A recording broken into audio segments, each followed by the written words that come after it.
Screen print versus TTF print மேல இருக்கு பாத்தீங்களா, இதுதான் ஸ்கிரீன் சொல்லி சொல்லுவாங்க. சோ அந்த ஸ்கிரீன் வந்து இருந்தாதான் இந்த பிரிண்ட் பண்ணவே முடியும். பட் நம்ம அப்படி இல்ல, குவாலிட்டியா கொடுப்போம். எதுனாலும் பொறுத்த வரைக்கும் ஒரு பிளஸ் என்னன்னு சொன்னா, இது வந்து நம்ம ஸ்கிரீன் ஃப்ரேம் போட வேண்டிய அவசியமே கிடையாது. டேரக்டா வந்து பிஎன்ஜில ஒர்க் பண்ணி அந்த சிஸ்டம்ல பில்ட் பண்ணோம்னா இந்த மாதிரியான பிரிண்ட்ஸ் நமக்கு டேரக்டா கையிலே வந்துருங்க. சோ இப்போ நம்மளோட ஃபைனல் ரிசல்ட்டுக்கு வந்தாச்சு.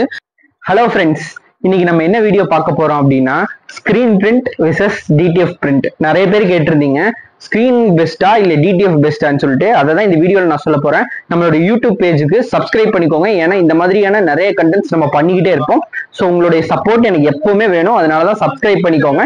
தென் கீழே இருக்க பெல் பட்டனை அமுத்திக்கோங்க. அண்ட் இந்த வீடியோக்கு ஒரு லைக்கும் பண்ணிட்டு அடுத்து என்ன வீடியோ வேணுங்கிறத கமெண்ட்டும் பண்ணிருங்க. இந்த வீடியோக்குள்ள போலாம் வாங்க. ஸ்கிரீன் வெர்சஸ் டிடிஎஃப் வாங்க போலாம். டிடிஎஃப் பத்தியும் ஸ்கிரீன் பத்தியும் நம்ம வந்து ஃபர்ஸ்ட் ஃபுல் எக்ஸ்பிளனேஷன் நான் பண்ணிடுறேன். தென் வந்து கம்பேர் பண்ணுவோம், price wise, quality wise, colour wise எப்படி இருக்குங்கிறதே ஃபுல்லாகவே கம்பேர் பண்ணி பார்த்துருவோம். லாஸ்டா எது பெஸ்ட்னு உங்களுக்கே தெரிஞ்சிடும், நீங்களே சூஸ் பண்ணுவீங்க. ஸோ எது பெஸ்ட்டோ அதை பண்ணுங்க, வாங்க பார்க்கலாம். Step 1, explanation. இப்போ நம்ம இருக்கிற இடம் பார்த்தீங்கன்னா ஸ்கிரீன் பிரிண்டிங். ஸோ இங்க வந்து பார்த்தீங்கன்னா மேனுவலா ஆட்கள் இருந்துகிட்டே இருக்கணும். ஸோ அது எப்படி ஒர்க் ஆகுங்கிறத நான் சொல்றேன் பாருங்க. பார்த்தீங்கன்னா கண்டிப்பா ஸ்கிரீன் வேணும். இங்க மேல இருக்கு பார்த்தீங்களா, இதுதான் ஸ்கிரீன்னு சொல்லி சொல்லுவாங்க. ஸோ அந்த ஸ்கிரீன் வந்து இருந்தாதான் இந்த பிரிண்ட் பண்ணவே முடியும். அந்த ஸ்கிரீன்ல தான் நம்மளுடைய டிசைன்ஸ் இருக்கும். ஸோ அந்த டிசைன்ஸை வச்சு மேல வந்து பெயிண்ட் இருக்கு இல்லையா, அந்த பிரிண்ட், அதை வச்சு அடிக்கணும். பிரிண்ட் அடிக்கும் போது தான் அந்த பிரிண்ட் வந்து உள்ள இறங்கி ஸ்கிரீன் உள்ளே இறங்கி அந்த துணியில விழுகும். ஸோ இதுதான் ஸ்கிரீன் பிரிண்டிங். இப்படிதான் அடிப்பாங்க. இதுல வந்து வெவ்வேறு கலர்ஸ் நம்ம யூஸ் பண்ணிக்கலாம். ஸோ வெவ்வேறு கலர்ஸ், வெவ்வேறு டிசைன்ஸ் எப்படி வேணா நம்ம இதுல யூஸ் பண்ணிக்கலாம். ஸோ இது கண்டிப்பா வந்து அந்த ஸ்கிரீன் இருந்தால் தான் இதுல பிரிண்டே பண்ண முடியும். நம்ம அது பிஎன்ஜியா மாத்தி அந்த ஸ்கிரீனுக்கு நீங்க வந்து ஒர்க் பண்ணி இந்த மாதிரி ஒரு ஸ்கிரீன் அவுட்புட் எடுத்தா அதை வந்து நம்ம எவ்வளவு வருஷம் வேணாலும் யூஸ் பண்ணிக்கலாம். மோர் தென் 2 to 3 years பக்கம் நம்ம யூஸ் பண்ணிக்கலாம். ஸோ அதான் ஸ்கிரீன் பிரிண்டிங்கோட ஒரு அட்வான்டேஜ்னே சொல்லலாம். ஸ்கிரீன் பிரிண்டிங்க்கு வந்து ஃபியூசிங் அடிக்கலாம், அடிக்காம இருக்கலாம். பட் நம்ம அப்படி இல்லை, குவாலிட்டியா கொடுப்போம் எதுனாலும். ஸோ ஸ்கிரீன் பிரிண்டிங்ல வந்து இப்போ நீங்க வந்து அடிக்கலைன்னா க்ளோஸ் வாங்க. ஸ்கிரீன் பிரிண்டிங் பார்த்தீங்கன்னா இந்த மாதிரி இருக்கும். இது வந்து பார்த்தீங்கன்னா பொறியா இருக்கும், உங்களுக்கு பார்த்தாலே தெரியும். ஸோ இதை வந்து ஃபியூசிங் அடிச்சதுக்கு அப்புறம் பாருங்க எவ்வளவு ஷைனிங்கா இருக்குன்னு மட்டும் பாருங்க. அந்த பொறி போய் அப்படியே ஷைனிங்கா மாறிடுது. ஸோ வந்து இது வந்து பிரிண்ட் போகவும் போகாது. அதனாலதான் இந்த ஃபியூசிங் அடிக்கிறோம். அது குவாலிட்டி இன்னும் என்ஹான்ஸ் பண்றதுக்காக தான் நம்ம இது பண்றோம். ஃபியூசிங் அடிக்கிறது அப்படியே பாருங்க.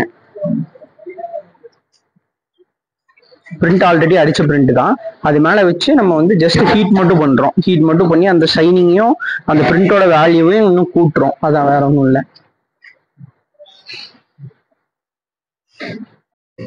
இப்போ ஸ்கிரீன் பிரிண்டிங்கை பொறுத்த வரைக்கும் ஒரு பிரிண்ட்ல 4 கலர் இருக்குன்னா அந்த 4 கலருக்குமே நீங்க வந்து ஃப்ரேமை ரெடி பண்ணணும். அப்பதான் அந்த பிரிண்ட் வந்து ஆப்டா உட்காரும், உங்களுக்கு பார்க்கறதுக்கும் அட்ராக்டிவா இருக்கும். ஸ்கிரீன் பிரிண்டிங் பாத்தீங்கன்னா நம்ம கட்டிங் முடிச்சோன்னே, நம்மளுடைய துணி கட்டிங் முடிச்சோன்னே இங்க டேரக்டா கொண்டு வந்துருவாங்க. ஸோ அப்பதான் இந்த பாக்ஸ் இருக்கு பாத்தீங்களா, இங்க வச்சு அடிக்கிறக்கும் நமக்கு வந்து கரெக்டா இருக்கும், கரெக்டா நீட்டா அடிக்க முடியும். பட் வந்து இப்போ ஃபுல் ஸ்டிச்சான டிஷர்ட்ஸ் வந்துச்சுன்னா இதுல போறதுக்கு கொஞ்சம் ரிஸ்கா இருக்கும். பட் அடிக்கலாம். பட் ஆனா கட்டிங்க்கு அப்புறமே டேரக்டா பிரிண்டிங் கொண்டு வந்துட்டா இன்னுமே பெட்ரு. அப்போ ஸ்டிச்சிங் பண்றதுக்கு இன்னுமே நல்லா இருக்கும். ஸோ அது வந்து ஸ்கிரீன் பிரிண்டிங்கை பொறுத்த வரைக்கும் கட்டிங் ஆஃப்டர் பிரிண்டிங் பண்ற மாதிரி இருக்கும். அடுத்து வாங்க டிடிஎஃப் போலாம். ஸோ இதான் டிடிஎஃப் பிரிண்டிங், உங்களுக்கு எல்லாத்துக்குமே தெரியும். நம்ம டிடிஎஃப் பொறுத்த வரைக்கும் ஒரு பிளஸ் என்னன்னு சொன்னா, இதுக்கு வந்து நம்ம ஸ்கிரீன் ஃப்ரேம் போட வேண்டிய அவசியமே கிடையாது. டேரக்டா வந்து பிஎன்ஜில ஒர்க் பண்ணி அதை சிஸ்டம்ல பில்ட் பண்ணோம்னா இந்த மாதிரியான பிரிண்ட்ஸ் நமக்கு டேரக்டா கையிலே வந்துருங்க. ஸோ இதுல எத்தனை கலர் வேணாலும் யூஸ் பண்ணிக்கலாம், எப்படி வேணாலும் நம்ம வந்து போட்டுக்கலாம், ஒரு பிரச்சனையும் கிடையாது. இவ்வளவு ஃப்ரேம் யூஸ் பண்ணுங்கிற எந்த அவசியமே கிடையாது. டேரக்டா ரெடி டு ஃப்ரேம் அந்த மாதிரி தான் இது. உங்களுக்கு டேரக்டா வந்து உட்காந்துரும்.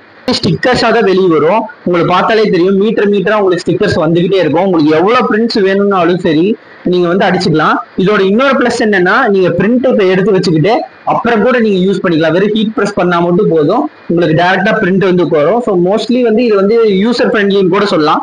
நமக்கு தேவையான பீஸ் எப்ப வேணுமோ அப்ப அடிச்சு வச்சுக்கலாம். அந்த மாதிரி இதை வந்து நீங்க வந்து கட்டிங் முடிஞ்சதுக்கு அப்புறமும் அடிச்சுக்கலாம். பிளஸ் வந்து ஆஃப்டர் த பிரிண்ட் ஸ்டிச்சிங் முடிஞ்சதுக்கு அப்புறமும், அதாவது ஃபுல் ஃபினிஷ் ப்ராடக்ட்லயும் நீங்க வந்து என்ன வேணா கஸ்டமைஸ் பண்ணிக்கலாம், என்ன பிரிண்ட் வேணா அடிச்சுக்கலாம். இது வந்து அவ்வளோ யூசர் ஃப்ரெண்ட்லி என்னை பொறுத்த வரைக்கும். ஸோ இதுதான் நம்ம டிடிஎஃப் மிஷினை பத்தின ஃபுல் எக்ஸ்பிளனேஷனு. இப்போ ஸ்கிரீன் பிரிண்ட்டுக்கு வந்து ஃபியூசிங் வந்து அவசியம் கிடையாது, அடிச்சுக்கிறேன்னு அடிச்சுக்கலாம், நம்ம குவாலிட்டிக்காக பண்றோம். ஆனா வந்து டிடிஎஃப் மிஷினை பொறுத்த வரைக்கும் கம்பல்சரியா வந்து ஃபியூசிங் அடிச்சாதான் அந்த ஸ்டிக்கர் உள்ள விழுகும். வாங்க காட்டுறேன் எப்படின்ட்டு. இந்த மாதிரி வந்து ஃபியூசிங், இந்த மாதிரி துணி மேல வந்து ஃபியூசிங் ஸ்டிக்கரை வச்சுக்கிட்டு, ஸோ இந்த மாதிரி பேப்பர் வைக்கணும், வச்சுட்டு ஃபியூசிங் நம்ம வந்து இப்போ ஃபியூசிங் அடிச்சிட்டோம். ஸோ ஃபியூசிங் அடிச்ச ஸ்டிக்கர் வந்து அப்படியே வந்துடும் உங்களுக்கு பார்த்தீங்கன்னு சொன்னா. இந்த மாதிரி வந்து ஃபியூசிங் அடிச்சதுக்கு அப்புறமா எடுத்து பார்த்தீங்கன்னா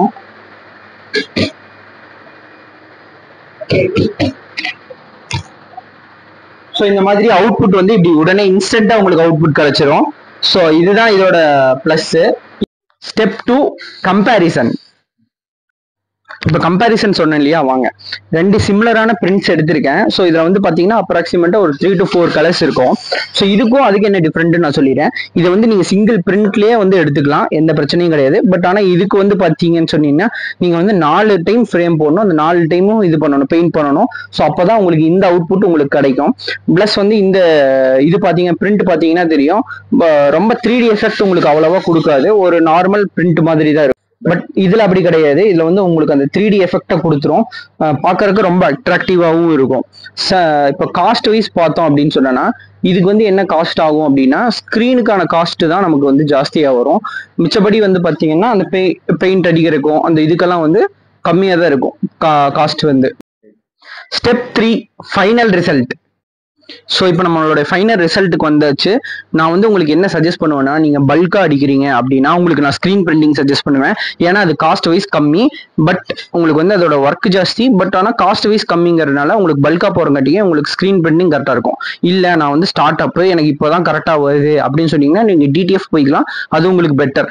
இல்லை எனக்கு ட்ரெண்டிங்கான டிசைன்ஸாக வேணும், 3D எஃபெக்டாக வேணும்னு நினச்சிங்கன்னா உங்களுக்கு டிடிஎஃபே போகிறது பெட்டர். இல்லை எனக்கு ரொம்ப லாங் லாஸ்டிங்காக வேணும்னு நினச்சிங்கன்னா ஸ்க்ரீன் பிரிண்டிங் போகிறது பெட்டர். ஸோ இதுதான் இதோட கம்பேரிசன் அண்ட் ரிசல்ட் என்ன பொறுத்த வரைக்கும். நீங்க ஸோ என்ன ரிசல்ட் பிடிச்சிருக்கு, நீங்க உங்களுக்கு எதை நீங்க சஜஸ்ட் பண்ணுவீங்கன்னு சொல்லி கீழே இருக்க கமெண்ட் செக்ஷன்ல கமெண்ட் பண்ணுங்க மறக்காம. நெக்ஸ்ட் என்ன வீடியோ வேணுங்கிறதையும் கீழே கமெண்ட் பண்ணிருங்க. அண்ட் நம்ம பேஜுக்கு சப்ஸ்கிரைப் பண்ணிக்கோங்க. இந்த மாதிரி கண்டென்ட் வேணும்னு நினைச்சீங்கன்னா லைக் பண்ணிட்டு இந்த பேஜை மறக்காம சப்ஸ்கிரைப் பண்ணிட்டு அந்த பெல் பட்டனையும் கிளிக் பண்ணிருங்க.